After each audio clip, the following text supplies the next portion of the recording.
Do you know how much strength and courage it takes to be vulnerable and raw with somebody?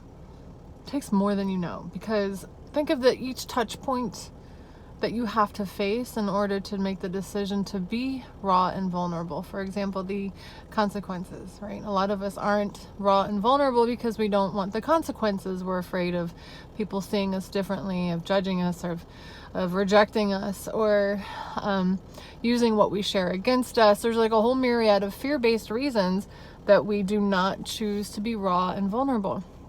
So when you make the quantum leap of faith in yourself and in the universe and in love and whatever it is that's driving you to be raw and vulnerable, you are dismantling inherited fear-based tethers of codependence, of fear-based relationship connections. You are basically saying to yourself and the universe, at all costs, I will do whatever I need to do to honor myself and my feelings and my own growth. That's the message you're sending every time you are raw and vulnerable. And the consequences of losing people, friends, family, work, doesn't matter, at the expense of you being that true and honest with yourself is a sign that you're moving in the right direction, you guys. Think about it.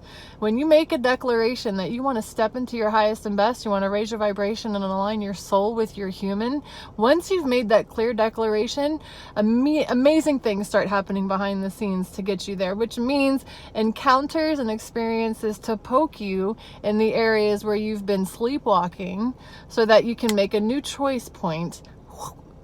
Be vulnerable and raw with yourself or others. Therefore, clean up the relationship connections and elevate to your next potential. Ascension is messy, you guys, and it's supposed to be. We live in an attraction-based universe.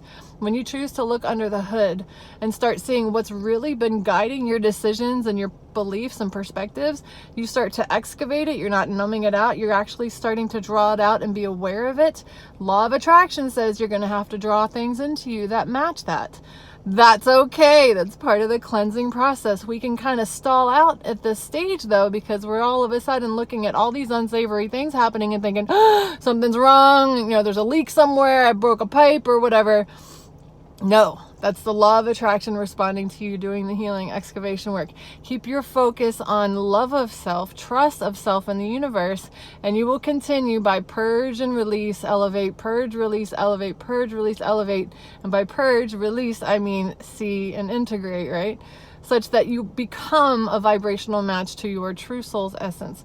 Rawness and vulnerability are a key piece, because the only reason we aren't raw and vulnerable is the vibration of shame, which is built out of fear, and it keeps us tethered into our old lives.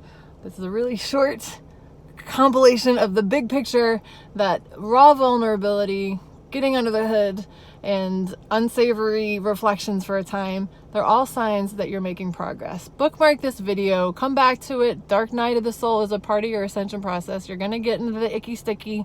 There's always going to be light coming after it. Keep this video and just know raw vulnerability is the path forward.